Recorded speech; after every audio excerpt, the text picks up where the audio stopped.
Okay hello friends, I welcome you all in my YouTube channel. और आज के session में हम लोग शुरू कर रहे हैं जेनेटिक्स से टॉपिक। तो बहुत बच्चों का डिमांड आया था कि सर जेनेटिक्स से क्लास स्टार्ट कीजिए, तो मैं आज से जेनेटिक्स के लेक्चर शुरू कर रहा हूँ। और यहाँ पर principle of inheritance and variation इस चैप्टर को स्टार्ट कर रहा हूँ, जिसको हम लोग जेनेटिक्स भी बोलते हैं। ठीक है, ये बहुत ही इंटरेस्टिंग चैप्टर है और बहुत ही सिंपल है, और इससे एग्जाम्स में बहुत सारे क्वेश्चंस आते हैं जो आराम से आपके सॉल्व हो जाएंगे। तो ध्यान से समझते चलिए। आज पहला लेक्चर है, तो ये लेक्चर नंबर हम लोग फर्स्ट शुरू कर रहे हैं। ओके, सबसे पहले तो हम लोग जेनेटिक्स का डिफिनीशन पे आ जाते हैं। Genetics it is a branch of science which deals with a study of inheritance and its variation। ठीक है, तो दो टर्म यहाँ पर आया। It is a branch of science which deals with the study of inheritance. एक ये term को आपको समझना है, इसी पर जेनेटिक्स डिपेंड है पूरा का पूरा, एंड इट्स वेरिएशन। तो क्या मतलब है इनहेरिटेंस का और वेरिएंस का? तो इनहेरिटेंस के ऊपर आ रहे हैं। What is the meaning of inheritance? Inheritance are those character which faithfully transferred from parents to its offspring। तो इसको हम लोग बोलते हैं इनहेरिटेंस। इनहेरिटेंस का मतलब होता है जो character, inheritable character, certain character which are faithfully, बिना इसमें कोई चेंज किए हुए, ट्रांसफर हो फ्रॉम पेरेंट टू ऑफस्प्रिंग। ठीक है, जैसे एग्जाम्पल ले लें, presence of bipedal is characteristics of human। दो पैर पे खड़ा होना ये कैरेक्टरिस्टिक्स फीचर है ह्यूमन का। इसका मतलब क्या है कि ह्यूमन को आप इस कैरेक्टर को देखते के साथ ही पहचान जाएंगे कि जो दो पैर पे कंटिन्यूअस चल रहा हो, खड़ा हो, तो ये क्या है? इनहेरिटेबल। बिना ये चेंज हुए अभी से लेकर जितने भी ह्यूमन के रेस या इंडिविजुअल आएंगे आगे, उन वो सब क्या होंगे? By default bipedal. ठीक है, तो इसको हम लोग क्या बोलते हैं? Inheritable character. इनहेरिटेबल कैरेक्टर कभी भी शुड नेवर चेंज, ये कभी भी चेंज नहीं होगा, ये ध्यान देना है। इसको दूसरे तरीके से भी समझें तो इन कैरेक्टर को, कौन से इनहेरिटेबल कैरेक्टर को देखकर by looking you can identify species. जैसे आपको बोले कि ये डॉग है, डॉग को आप कैसे पहचानोगे? तो डॉग का सर्टेन कैरेक्टरिस्टिक्स फीचर होगा, उसकी टेल होगी, उसका एक माउथ का शेप होगा, उसके आइज़ का लोकेशन होगा, इसका ईयर होगा, उसकी हाइट होगी। तो ये कैरेक्टर को आप देखकर पहचान सकते हो। हॉर्स को पहचान सकते हो, एलिफेंट को पहचान सकते हो। तो these are the certain character by looking at which you can identify that a specific individual or species, that's called inheritance। it should never be change। जैसे एलिफेंट को आप उसके सूंड से पहचान सकते हो, तो वो ऐसा नहीं होगा कि अब वो एलिफेंट का सूंड गायब हो जाए, क्योंकि वो उसको देखकर आप आइडेंटिफाई कर सकते हो। तो वो इनहेरिटेंस कैरेक्टर है। ठीक है, ये क्लियर हुआ। अब आते हैं दूसरा, यहाँ पर टर्म के बारे में बात कर रहा हूँ, वेरिएशन। वेरिएशन का मतलब होता है चेंजेस इन कैरेक्टर। तो ये भी जरूरी है। अब मैंने ऊपर की तरफ बात किया कि इनहेरिटेंस का मतलब है कि यहाँ पे कैरेक्टर जो होगा वो एक जनरेशन से दूसरे जनरेशन में जाएगा, वो विदाउट एनी चेंज जाएगा। तो these are the conserved inheritance को क्या बोल सकते हैं हम लोग? Conserved character. और यहाँ पे नीचे बोल रहा हूँ कि कुछ कैरेक्टर जो जाएंगे वो कंजर्व नहीं होंगे, उनमें अंदर चेंजेस होगा, तो इसको क्या बोलते हैं? Variation. Variation always occur due to crossing over. ये क्रॉसिंग ओवर की वजह से ही आते हैं। म्यूटेशन से भी आएंगे, डेफिनेटली म्यूटेशन से भी आएंगे, बट ये बहुत कम कंट्रीब्यूट करेगा, ये मेजर कंट्रीब्यूट करेंगे, ये मेजर कंट्रीब्यूट करेंगे, ये माइनर करते हैं। ऐसा नहीं है कि म्यूटेशन से चेंजेस नहीं होगा, होंगे, ठीक है, लेकिन क्रॉसिंग ओवर से ज़्यादा चेंजेस दिखेंगे। तो दो ह्यूमन बीइंग, अब बताया मैंने कि बाइपेडल कैरेक्टरिस्टिक्स फीचर है ह्यूमन का, ये कंजर्व्ड कैरेक्टर है, लेकिन क्या सारे ह्यूमन एक जैसे दिखने में? नहीं, किसी का हाइट अलग है, किसी का कलर चेंज है, किसी का नोज़ का शेप अलग है, किसी का आई का कलर चेंज है, तो दिस आई कलर या हेयर पैटर्न इंडिविजुअल में यूनिक होते हैं। तो जैसे कोई भी दो ह्यूमन बीइंग को आप देखोगे तो वो सेम नहीं है। क्यों नहीं है? क्योंकि उसमें सर्टेन कैरेक्टर चेंज है, अनटिल अनलेस वो आइडेंटिकल ट्विंस नहीं है। तो आइडेंटिकल ट्विंस हो जाएंगे तो डेफिनेटली सारे कैरेक्टर सेम हो जाएंगे। क्लियर? तो वेरिएशंस का मतलब समझ में आया, इनहेरिटेंस का मतलब समझ में आ गया, और इन्हीं दोनों के स्टडी को हम लोग क्या बोलते हैं? जेनेटिक्स। क्लियर? तो ये दो टर्म को आपको समझना, अब पूरा का पूरा जेनेटिक्स इसी दो टर्म पे चलेगा। अब हम लोग आ रहे हैं कि जो जेनेटिक्स है इसको तीन मेजर पार्ट में डिवाइड किया हुआ है। एक प्री मेंडेलियन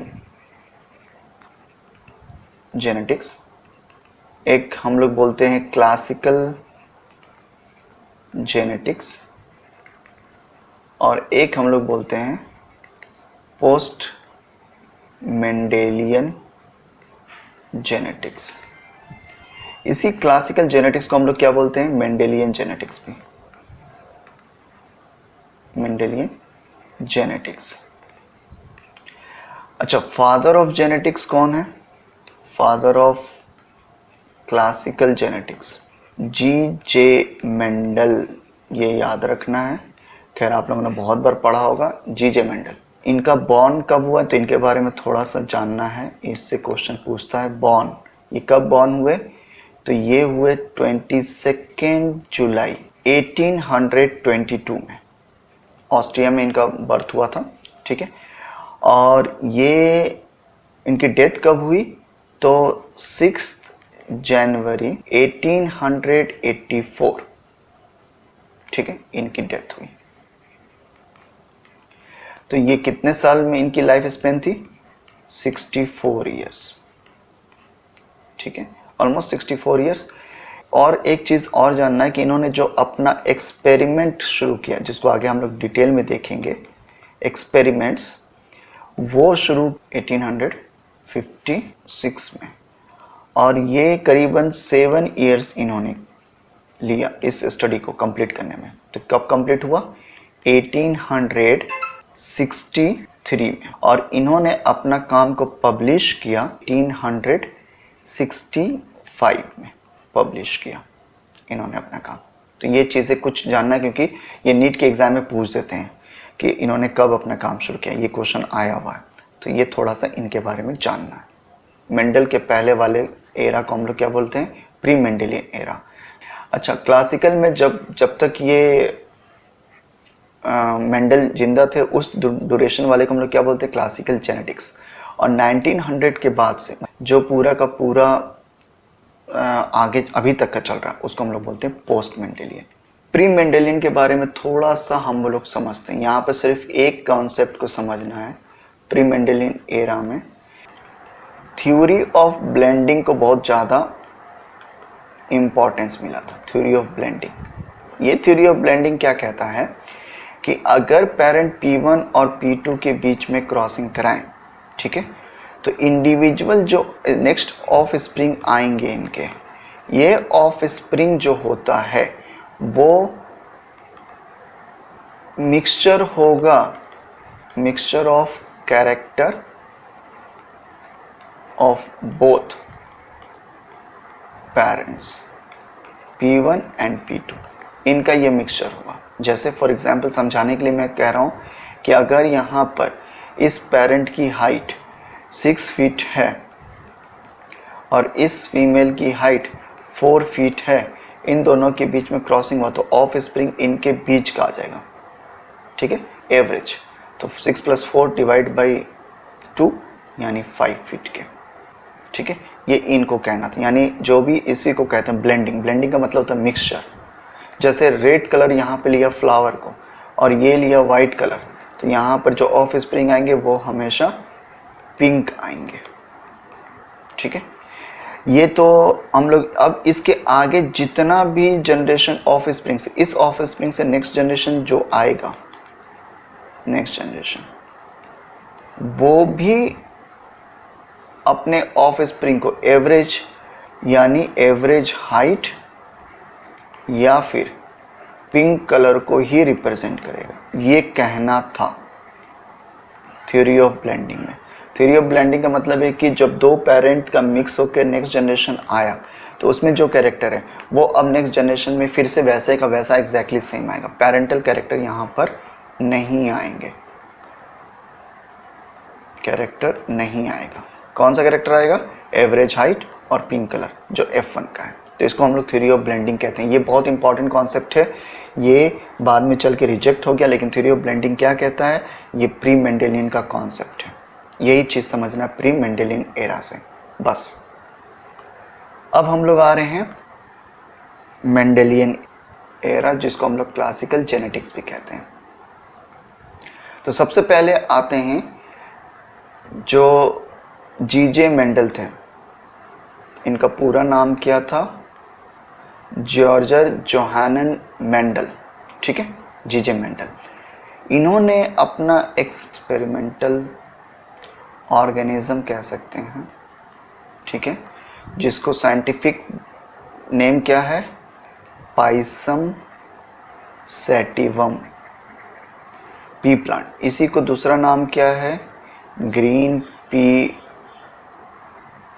भी बोलते हैं इसको, पाइसम सैटिवम इसका साइंटिफिक नेम। ये जो प्लांट है इसमें कितने क्रोमोसोम है total? Total number of chromosome जो हैं वो है 14। ये याद रखना है कि इन्होंने टोटल कितने कैरेक्टर को लेकर स्टडी किया। ये बहुत इंपॉर्टेंट है, इससे क्वेश्चन आता है। तो आपको ध्यान देना है कि स्टार्टिंग में कितना कैरेक्टर को लिया? 34 कैरेक्टर। फिर उसके बाद कितना फर्दर सेलेक्ट करके डाउन साइजिंग करके आए? 22 को सेलेक्ट किया। और फाइनली उन्होंने जो वर्क किया है वो कितने कैरेक्टर किया है? 7 कैरेक्टर पे। सिर्फ 7 कैरेक्टर पर उन्होंने अपना काम किया। अब आते हैं कि वो 7 कैरेक्टर क्या क्या थे और वो किस क्रोमोसोम पर लोकेटेड थे। तो ये एक कैरेक्टर है इस तरफ।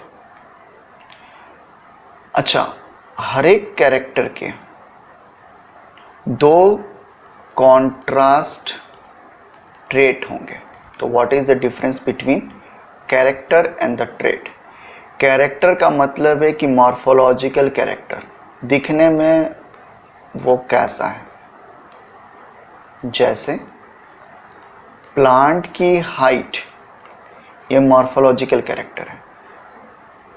ट्रेट क्या है? Contrast trait. ट्रेट का मतलब इसमें 2 वेरिएशन हो सकते हैं। वेरिएशन एक हो सकता है कि टॉल हो और दूसरा क्या हो? ड्वार्फ, ठीक है। तो 2 वेरिएशंस, एक वेरिएशन टॉल का और दूसरा वेरिएशन ड्वार्फ का। तो इसको हम लोग क्या बोलते हैं? इसको हम लोग बोलते हैं ट्रेट। तो यहाँ पर हर एक कैरेक्टर के उन्होंने जो देखा 2 ही कॉन्ट्रास्ट ट्रेट वाले को सिलेक्ट किया, क्योंकि ज़्यादा अगर ट्रेट वाले को ले लेते हैं तो कॉम्प्लेक्सिटी और इंक्रीज हो जाता। तो अब आपको याद रखना है कि कितने कैरेक्टर को स्टडी किया उन्होंने? 7 कैरेक्टर। तो कितने ट्रेट होंगे? 14 ट्रेट। इसी को हम लोग क्या बोल सकते हैं? 7 पेयर ऑफ ट्रेट, ठीक है। चलिए, तो अब हम लोग आ रहे हैं उस 7 ट्रेट के बारे में। तो इस तरफ मैं कैरेक्टर लिख रहा हूं और इस तरफ में मैं डोमिनेंट या फिर आप कह सकते हो ट्रेट 1 और ट्रेट 2 लिख रहा हूं, जिसको हम लोग रिसेसिव कहेंगे। तो पहला जो कैरेक्टर उन्होंने स्टडी किया वो कौन सा किया? पहला लिया प्लांट हाइट। इसके एक ट्रेट जो कॉन्ट्रास्टिंग ट्रेट किया थे टॉल, कितना साइज? तो ऑलमोस्ट 6 फीट। दूसरा जो कॉन्ट्रास्टिंग कैरेक्टर था शॉर्ट, कितना इनकी हाइट? 0.5 to 1 feet. ठीक है, इसी को हम लोग ड्वार्फ भी बोल सकते हैं, समटाइम इसी को ड्वार्फ बोलते हैं। ड्वार्फ का मतलब छोटा। कौन से क्रोमोसोम पे लोकेशन? तो इनका लोकेशन था क्रोमोसोम नंबर 4 पर। याद रखिएगा, प्लांट के हाइट का क्रोमोसोम नंबर 4 पर लोकेशन है। अब आते हैं सेकेंड कैरेक्टर। प्लांट हाइट के बाद में अब क्या आएगा? फ्लावर। तो फ्लावर का पोजीशन, सबसे पहले पोजीशन के बारे में बात करते हैं। ये कहाँ पर लगेगा फ्लावर?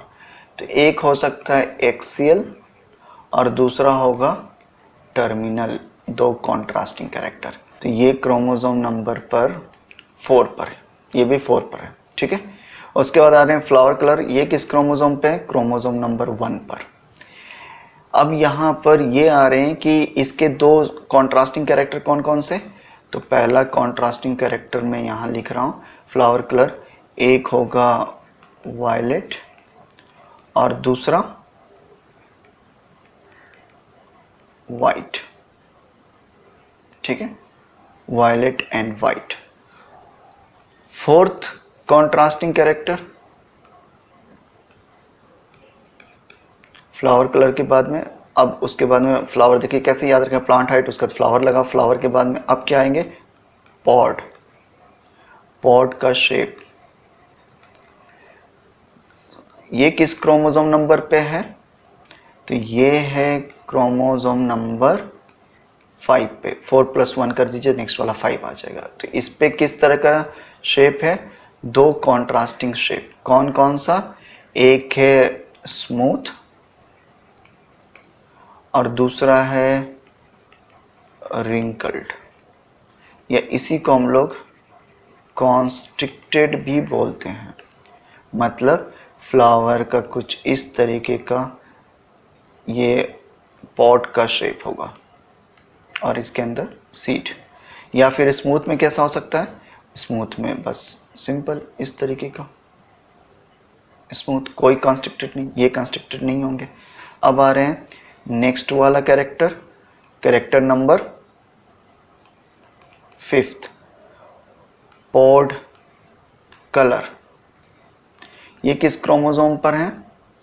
तो ये है क्रोमोसोम नंबर 4 पर। तो यहाँ पर किस तरह का आएगा कलर? तो यहाँ पर आएगा ग्रीन और दूसरा येलो, ग्रीन और येलो। 6th यहाँ पर कौन सा कैरेक्टर आएगा? 6th नंबर पे पॉड के बाद अब सीड शेप। तो ये किस क्रोमोसोम पर है? 7। और अब सीड शेप कैसा होगा? राउंड और रिंकल्ड। नेक्स्ट वन आ रहे हैं 7th नंबर कैरेक्टर का क्या आएगा? कलर। वो किस क्रोमोसोम पर होगा? तो ये होगा क्रोमोसोम नंबर 1 पर। और यहाँ पर कलर कैसा हो गया? यहाँ पर कलर जस्ट इन्वर्ट हो जाएगा, किसका? पॉट कलर का उल्टा, यानी येलो यहाँ पर आएगा और ग्रीन यहाँ पर। क्लियर है? तो ये आपको 7 कैरेक्टर के बारे में याद रखना है। यहाँ से जो क्वेश्चन पूछता है दूसरा बहुत इंपॉर्टेंट, कि कितने फ्लावर के कैरेक्टर हैं, कितने पॉट के कैरेक्टर हैं, कितने सीड के हैं। तो देखिए यहाँ पे क्या है, यहाँ पर जो फ्लावर के कितने हैं कैरेक्टर? 2। पॉट के कितने हैं? 2। सीड के कितने हैं? सीड शेप और सीड कलर, इसके भी 2। और प्लांट हाइट का सिर्फ कितना कैरेक्टर है? 1। तो ऐसे भी पूछ सकते हैं। नेक्स्ट जो हम लोग यहाँ पे बात कर रहे हैं कि कुछ टर्मिनोलॉजी की, ठीक है। क्या पहला टर्मिनोलॉजी? तो पहला टर्मिनोलॉजी हम लोगों ने देखा डोमिनेंस एंड रिसेसिव कैरेक्टर। तो डोमिनेंस वो कैरेक्टर होते हैं जो हमेशा क्या हो? एक्सप्रेस हो, ऑलवेज एक्सप्रेस, ये हमेशा एक्सप्रेस करेंगे। और रिसेसिव कैरेक्टर क्या होता है? Recessive character are those character which does not express when dominant character present। तो ये उस टाइम पे नहीं होंगे जब डोमिनेंट कैरेक्टर प्रेजेंट होगा, क्योंकि डोमिनेंट वाला क्या करेगा? इनको सप्रेस कर देगा। तो ये कब एक्सप्रेस करेंगे? Always express when present in recessive form में जब होंगे। जैसे कैपिटल टी और स्मॉल टी, तो यहाँ पर इसको मैं बोल रहा हूँ डोमिनेंट फॉर्म और इसको मैं बोल रहा हूँ रिसेसिव फॉर्म, स्मॉल टी को। तो डोमिनेंट वाला हम लोग कैपिटल टी से हमेशा शो करते हैं। डोमिनेंट को हम लोग किससे शो करते हैं? कैपिटल टी से। और रिसेसिव को हमेशा हम लोग उसके कॉन्ट्रास्ट किससे? स्मॉल लेटर से शो करते हैं। तो स्मॉल टी रिसेसिव है और कैपिटल टी यहाँ पे डोमिनेंट है, तो टी ऑलवेज क्या होगा? Always express. लेकिन small T does not express when capital T is present. तो ये तो सच्ची बात है, क्योंकि जब ये वाला एक्सप्रेस नहीं करेगा, क्योंकि ये वाला यहाँ पर है, तो ये इसको क्या करेगा? इस वाले को सप्रेस करके रखेगा, इसको सप्रेस करेगा। तो सप्रेस कैरेक्टर हमेशा क्या होता है? रिसेसिव। रिसेसिव कब एक्सप्रेस करेगा? जब ये होमोजाइगस इस तरीके के दो स्मॉल टी आ जाएंगे। तो अब इनको सप्रेस करने वाला कोई है ही नहीं, तब यहाँ पे क्या होगा? ये कैरेक्टर एक्सप्रेस करेगा, ठीक है। तो डोमिनेंट और रिसेसिव के बारे में समझ में आया। अब आ रहे हैं दूसरा टर्म यहाँ पर, what is the meaning of monohybrid and dihybrid. ये क्या होता है? तो मोनोहाइब्रिड का, मोनो का मतलब क्या होता है? सिंगल। डाई का मतलब क्या होता है? 2। हाइब्रिड का मतलब क्या होता है? मिक्सचर। यानी यहाँ पर 1 कैरेक्टर के लेकर क्या कर रहे हो आप? स्टडी कर रहे हो, तो इसको हम लोग क्या बोलेंगे? मोनोहाइब्रिड। 2 कैरेक्टर को लेकर अगर आप स्टडी करते हो तो इसको हम लोग क्या बोलेंगे? डाईहाइब्रिड। इसी तरीके से ट्राईहाइब्रिड हो सकता है, टेट्राहाइब्रिड हो सकता है, पेंटाहाइब्रिड हो सकता है, जितने कैरेक्टर को लेके चल रहे हैं। जैसे फॉर एग्जांपल यहाँ पर मैं capital T small T crossing with capital T कर दूँ, तो यहाँ पर एक कैरेक्टर को लेके चल रहे हैं हम लोग, ठीक है। अगर मैं यहाँ पे कैपिटल टी कैपिटल आर कर दूँ, तो यानी टॉल और ये राउंड जो अभी मैंने बताया शेप ऑफ सीड, यानी 2 कैरेक्टर को लेके चल रहे हैं। टॉलनेस यानी प्लांट की height plus round shape of seed, ये 2 कैरेक्टर को लेके चल रहे हैं, तो डाईहाइब्रिड हो गया। इसी तरीके से 3 कैरेक्टर को लेके चलेंगे तो ट्राईहाइब्रिड होगा, ओके। अब यहाँ पर नेक्स्ट चीज़ हम लोग बात कर रहे हैं, third thing about homozygous and heterozygous. ये क्या होता है? होमोजाइगस का मतलब क्या होता है? होमो का मतलब होता है सेम, इसका मतलब क्या है? सेम। और हेट्रो का मतलब क्या होता है? डिफरेंट। और जाइगस का मतलब क्या होता है? इंडिविजुअल या ऑर्गेनिज्म। तो यानी होमोजाइगस का मतलब है कि सेम टाइप के इंडिविजुअल आए, और हेट्रोजाइगस का मतलब क्या है? डिफरेंट टाइप के इंडिविजुअल आए। तो जैसे फॉर एग्जाम्पल अगर मैं यहाँ पर बात करूँ कि कैपिटल टी ये कैरेक्टर क्या शो कर रहा है? होमो जाइगस, किसी इंडिविजुअल का ये जीनोटाइप है। जीनोटाइप फिनोटाइप क्या है उसके ऊपर आगे आते हैं, लेकिन ये वाला है कैपिटल टी उनमें प्रेजेंट है। इसका मतलब क्या है? वो होमोजाइगस है। लेकिन कैपिटल टी के साथ में स्मॉल टी कर दिया तो ये तो मिक्सचर हो गया। तो मिक्सचर का मतलब है कि वो होमो नहीं रहेगा, अब क्या होगा? हेट्रो, तो हेट्रोजाइगस। इसी तरीके से स्मॉल टी ये क्या हो गया?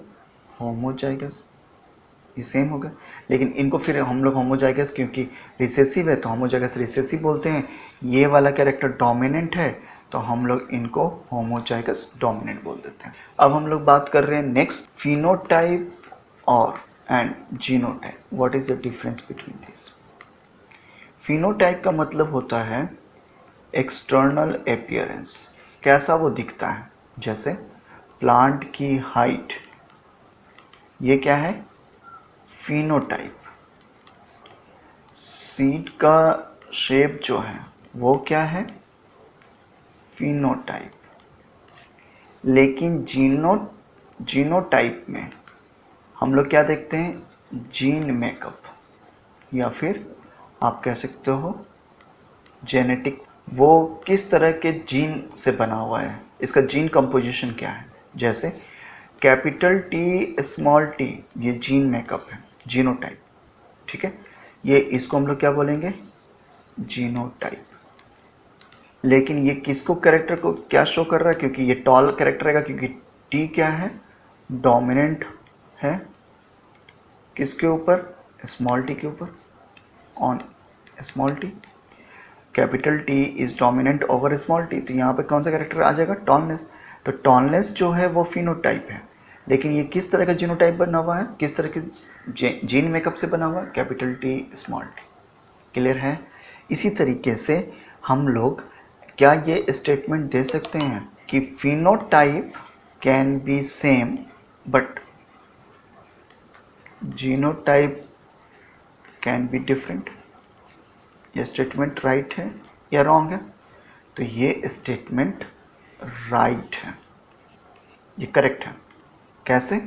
देखिए यहाँ पर फिनोटाइप जैसे ले लें मैं टॉलनेस इज ए फिनोटाइप, तो जीनोटाइप के लिए इसको क्या लिख सकते हैं? Capital T small T. ठीक है, एक ये आपको शो करेगा हेट्रोजाइगस वाला कंडीशन, क्या शो करेगा? टॉलनेस। और कैपिटल टी भी क्या शो करेगा? टॉलनेस। लेकिन ये क्या है? होमोजाइगस। यानी और ये दोनों, ये कैरेक्टर क्या है? ये जीनोटाइप है। तो जीनोटाइप डिफरेंट हो रहे हैं, लेकिन इन दोनों का आउटकम फिनोटाइप क्या हो रहा है? सेम। तो phenotype can be same but genotype can be different, it can not be same. तो ये करेक्ट स्टेटमेंट है। ओके, तो यहाँ पे फिनोटाइप और जीनोटाइप देखा। अब हम लोग बात कर रहे हैं यहाँ पर, अब आ रहे हैं कि why Mendel chosen pea, garden pea, इसको समटाइम हम लोग गार्डन पी भी बोलते हैं, for his experiment. There are certain reason for that. पहला,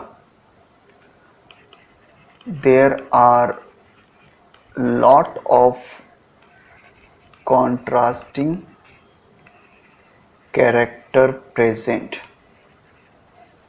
बहुत सारे कॉन्ट्रास्टिंग कैरेक्टर प्रेजेंट थे, किसमें? पी में। Second, that it is annual plant, तो यहाँ पर जो इनके ब्रीडिंग के टाइम आता था या तो वो 1 साल के बाद आता था, इसलिए मेंडल को बहुत ज़्यादा टाइम मिल गया उस पूरे कॉन्ट्रास्टिंग कैरेक्टर को स्टडी करने के लिए, उनके सीड को, उनके रिजल्ट को एनालाइज करने के लिए भी टाइम मिला। तो ये भी एक सक्सेस रीज़न है कि और क्यों इन्होंने चूज़ किया, क्योंकि ये एनुअल प्लांट है। अगर ये 6 मंथ होता या फिर ये पेरिनियल प्लांट होते जिनका रिजल्ट 10 साल के बाद में आता, 4 साल के बाद में आता, तो बहुत ज़्यादा वेट करना पड़ता।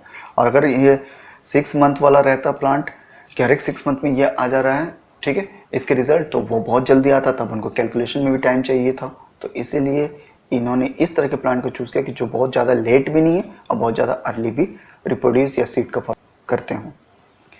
अब थर्ड कैरेक्टर आ रहे हैं कि large number of seed production. Seed का प्रोडक्शन भी यहाँ पर जो था वो बहुत लार्ज नंबर में था।